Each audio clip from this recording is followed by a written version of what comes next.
The PlayStation VR, known by the codename Project Morpheus, is a virtual reality head-mounted display developed by Sony Interactive Entertainment, which launched on October 13th, 2016. It was designed to be fully functional with the PlayStation 4 console, with the promise of a full interactive experience. But with Sony's history in developing niche systems, can they make the PSVR a success? Well, here's my opinion with the top 5 reasons I believe the PSVR will fail.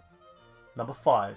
Marketing. Sony missed a proverbial boat when they released the PlayStation Vita console. Promising to do what Nintendo don't, the Vita was a handheld that showed promise. With a 5-inch OLED, multi-touch capacitive touchscreen, ARM Cortex, and an A9 MP core processor, and a quad-core SGX 53MP graphics processing unit.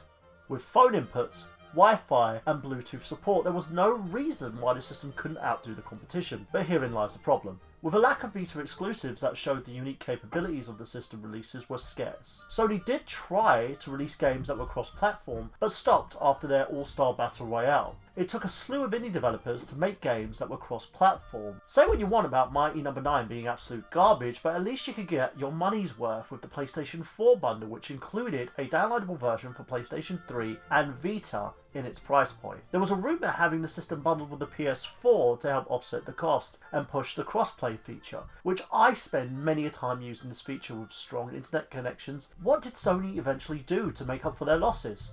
Nothing. So now the system is being sold at a vastly reduced price and is considered a complete and utter failure due to the fact that the company had no idea how to market the system at all. It's completely and utterly pathetic to see how this system has fallen. Number 4.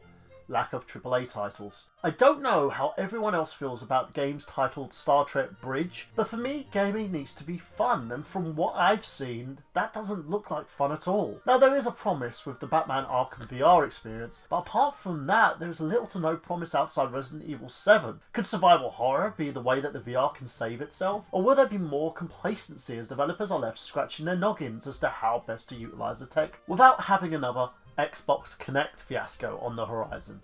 Number 3. VR is nothing but a gimmick. Yeah, I said it. Please explain to me how a system that is basically niche, only made for games that require its use with developers not knowing how to manufacture and promote it, and how this system will work out. Remember the Wiimote, the PlayStation Move, or the Kinect? All promising to give us an experience that was worthwhile and unique, but end up falling flat? That's because no one had any ideas how to best utilise them. This is where the VR gimmick may fail, and, well, fail hard. Because without proper development and utilisation, it may end up being a rather expensive toy that may never be properly utilised. The only thing that it has managed to survive the gimmick phase and move on to be a mainstay in the gaming community are toys to life. That's only due to the fact that collectors and children are more or less enjoying the genre of gaming. Look how many channels are dedicated to Skylanders, Lego Dimensions and Amiibos. Kids love toys that they can assume control of in a virtual world, something that Sony still has yet to understand. Remember the J.K. Rowling Book of Spells? Anyone? What the hell happened to that? Number 2. Competition. Look at the Oculus Rift. The VR headset has managed to amass a huge following and has sold for billions outside of its initial market, and has promised to be utilised with PC, Xbox, and may be adapted for use with other systems. The PSVR only has one use, Sony's PS4 Pro Series console, and thus has alienated a potential expansion via its own market. Number 1.